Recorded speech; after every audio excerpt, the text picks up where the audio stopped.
In this video, I will be showing what I did to travel from Los Angeles to Las Vegas in a Tesla Model 3. TLDR, using a Tesla for this road trip was actually really convenient.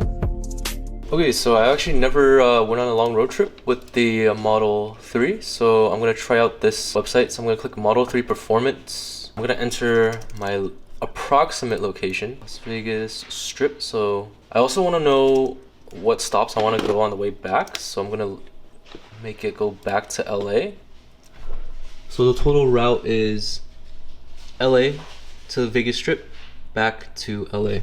So there's gonna be, looks like 2 stops. One stop at Yermo, one stop at Prim. Both are gonna be 15-minute stops or 15-minute charges. And then on the way back, it's Prim and Yermo. But I'm actually not deep in downtown LA, so maybe it'll be different once I get in the Tesla and set a route.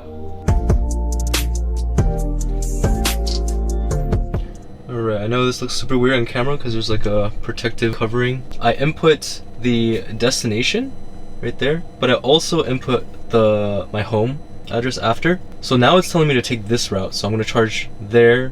I guess I have to charge in Vegas, and then on the way back it might have a different route. So this is on the way there. I have to take this route right here. I picked up some snacks on the way, so found this at H Mart. And also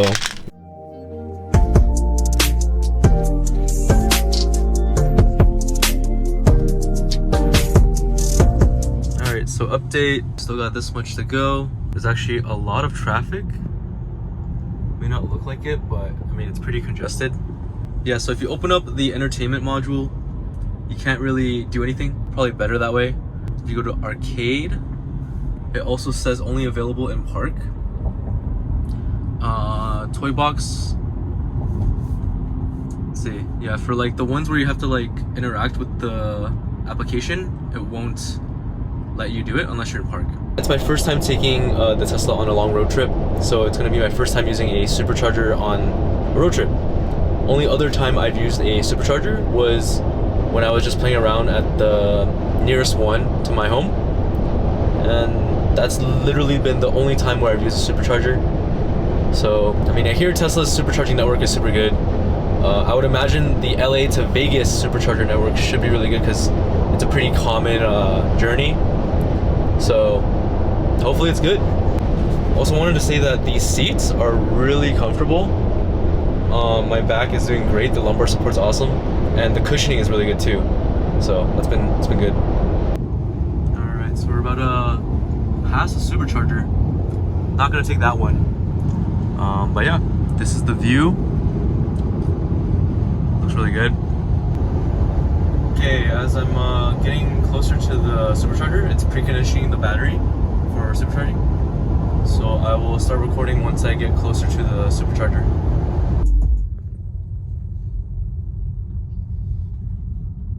Made it to the supercharger, a bunch of Teslas.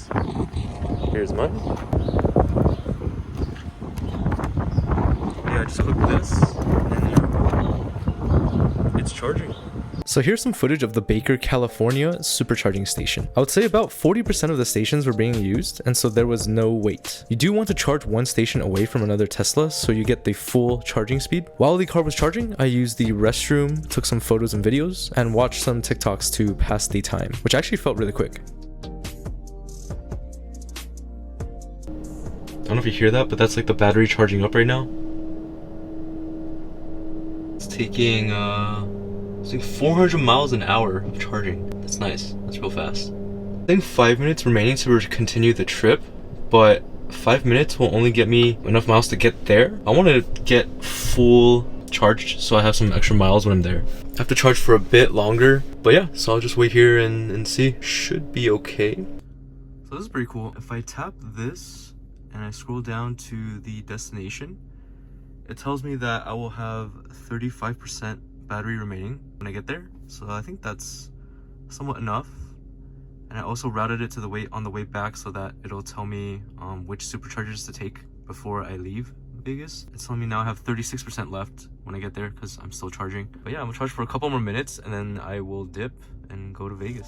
I actually saw the charging speed hit 500 miles an hour, but as the battery got closer to full, the rate dropped to around 200 miles an hour. So charging speed seemed to fluctuate based on how much battery you have. So I didn't charge it all the way, but I charged it to around 60 to 70%. Based on the Tesla's navigation system, it said I would then have 30% remaining when I get to my destination. When I got to my destination, I actually had about 20% remaining when I got there, a bit less than the predicted remaining battery percentage. For my trip back to LA, I charged up at the Link Supercharger, which needed a ticket from a parking machine which was free for 1 hour. I was there at around 9 a.m. in the morning and it was on the emptier side. I only charged for about 15 to 20 minutes and then I made my way back to the Baker Supercharger.